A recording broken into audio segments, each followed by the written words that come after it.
You are all by now familiar with the brutality and the dastardly manner in which 26 innocent lives were prematurely terminated at Pahalgam on the 22nd of April.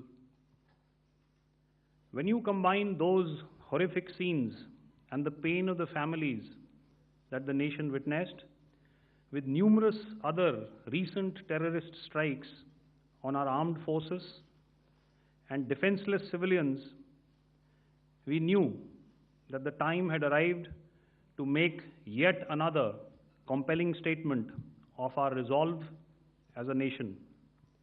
Operation Sindoor was conceptualized with a clear military aim to punish the perpetrators and planners of terror and to destroy their terror infrastructure. What I do not state here, of course, is the often stated determination of India and its intolerance to terror. It set into motion a very diligent and microscopic scarring of the terror landscape across the borders and the identification of terror camps and training sites. The locations that emerged were numerous, but as we deliberated more, we realized that some of these terror hubs were now bereft of any presence and had preemptively been vacated, fearing retribution from us. There was also a term of reference and our own binding, self-imposed restriction to target only terrorists and thus prevent collateral damage. There were 9 camps that you are now all familiar with, which were confirmed by our various intelligence agencies to be inhabited. Some of these were in POJK, while there were others that were located in the Punjab province in Pakistan.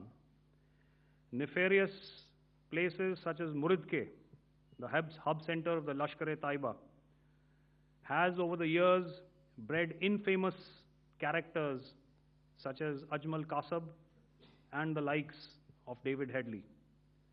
What followed was a careful scrutiny of each of these sinister locations, their layout, configuration, even the type of construction in each structure, and the terrain obtained around these.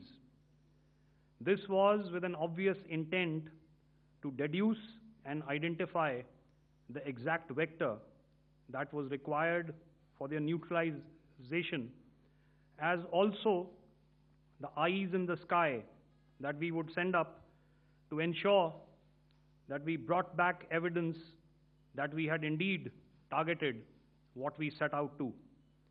The precise images of these engagements on that fateful and historical night have already been showcased during the first press statement on the 7th of May that was helmed by our Foreign Secretary.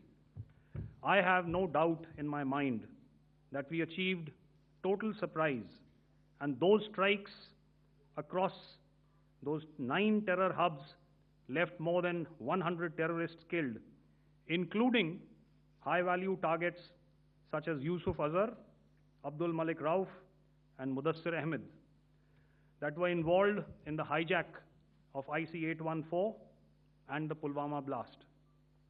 The line of control was also violated soon after by Pakistan, and the erratic and rattled response of our enemy was apparent from the number of civilians, inhabited villages, and religious sites such as Gurudwaras that were unfortunately hit by them, leading to a sad loss of lives.